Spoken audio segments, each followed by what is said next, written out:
before we start this talk, just wanted to say something first about my grandfather. His yartzeit is now. It just happened to come out that I was finishing up Mishnayos, and it was close to time, so I figured that everything I learned anyway is close to my grandfather. So in a way, it's redundant, but to see him definition of my grandfather, I thought would be a good idea.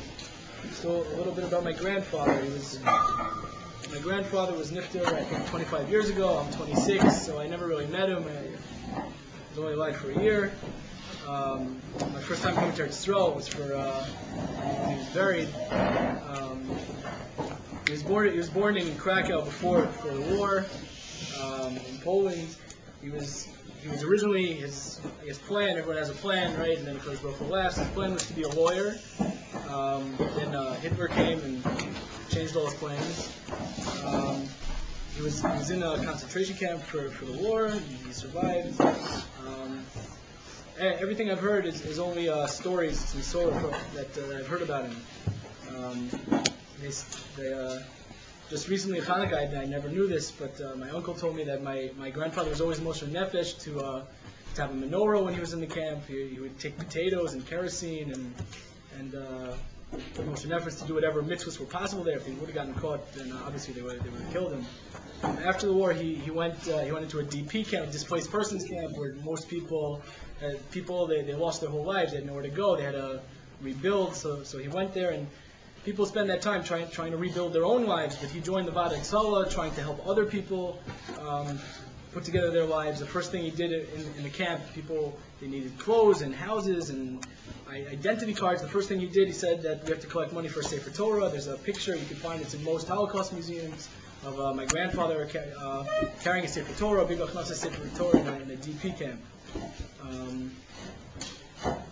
I never really thought about it, but till today I was standing by his kever, and just after the war, when basically everyone had a choice in front of them, they could go, nobody could really keep Torah mitzvahs in the camps, and they had an opportunity to say afterwards, like, especially people had tainas after they went through such a horrible experience, they could go either way, and my grandfather, he decided to keep Torah mitzvahs when not everyone in his family who survived decided to do that. It was a very chashuv thing, and from there, there's my parents, my uncles, and my father, my uncle, and my aunt, and my other uncle, and from there, grandchildren and great-grandchildren who are all Shomer Torah mitzvahs, and a lot of them are in chinuch, and a lot of them are living in Eretz Yisrael. It's a chashuv thing.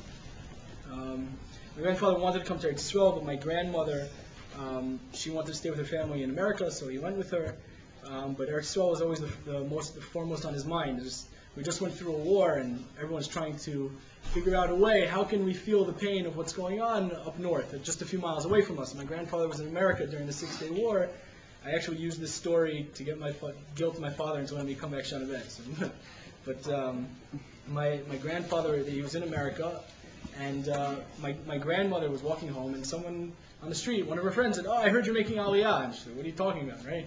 And she runs home with her groceries, runs in the door, and she sees my grandfather packing up a bag. Like, "What are you doing?"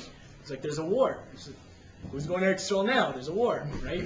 Tourism is down now, right?" And he said, "What are you talking about? Everyone who's there has to go to the front lines to fight. I'm not a fighter, right? He was older already at that time. He said, but I could run the post office, or the post office guy could go fight, right?" That's how he thought. From my understanding from him, my Masorah, certainly that I saw from my father, that he got from him, was always thinking about other people. He moved to Washington Heights. He was a gabbai there, also Osid Sarchei Tzibor. He was buried in Har Menuchos, and the story doesn't end just with his patira.